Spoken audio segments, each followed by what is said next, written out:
lipo,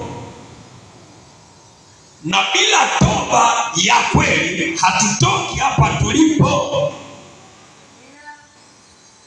Hitaji la kwanza ni toba, toba ya kweli, sio ya kutubu kwa sababu uko mbele za watu, ya kuwa kweli nafsini mwako. Anasema afichaye dhambi zake hatafanikiwa, bali yeye aziungamaye na kutubu atapata rehema. Unaona, rehema iko kule mwisho, sio kwa mwanzo. Rehema iko baada ya kukubali, mtu kukubali alivyo, alafu atubu. Kwa hiyo huwezi kutubu kama hujakubali, na ili utubu lazima utubu toba ya kweli. Toba ya kweli ina sifa kama tatu. Sifa ya kwanza ya toba ya kweli ni kutambua hali halisi ilivyo. Kuhusu nini? Kuhusu uovu.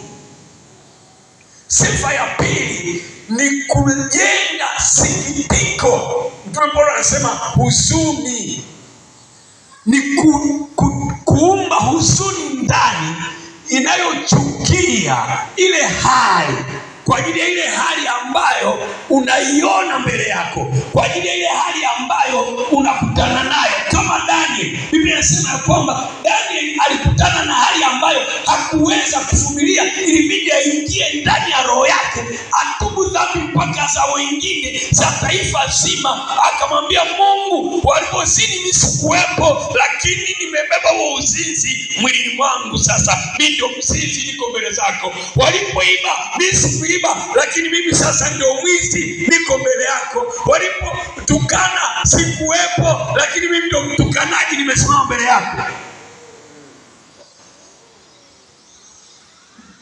Jambo la tatu, sifa ya tatu ya toba ni kugeuka.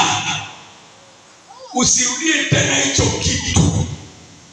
Unamaanisha kutoka moyoni kwamba hili jambo sirudii. Yaani leo kuna toba ambazo mtu anatubu, yuko na mke wa mtu na bado anatubu, anaendelea na mke wa mtu. Kuna toba mtu yuko na mali ya wizi, anatubu na bado anaendelea na mali ya wizi. Kuna toba mtu ambaye yuko anazini, anaendelea kuzini na huko amesema alitubu jana. Hiyo sio toba. Toba haiko hivyo. Toba lazima ugeuke. Toba lazima ugeuke.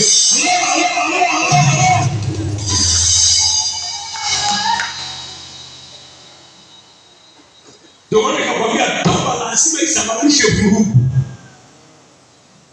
na toba zingine zinasababisha umaskini. Mimi niliongoza sala ya toba Ijumaa. Leo lini? Ijumaa. Kama leo niliongoza sala ya toba nikiwa na virasta vyangu, nimeenda kanisani. Niliongoza sala ya toba,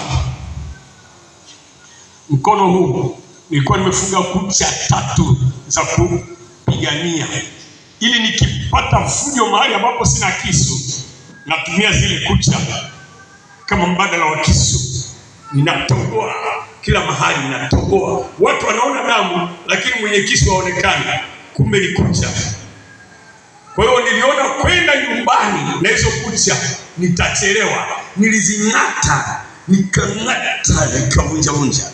Alafu rasta zigeuka uchafu. Nilipitia saluni, nikamwambia yule kinyozi, nyoa zote.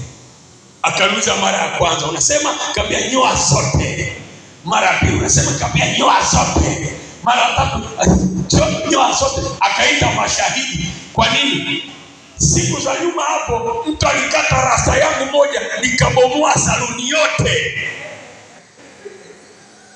Na anajua, maana walikuja wakanichangia kwa ngumi, wakanishinda, nikaondoka.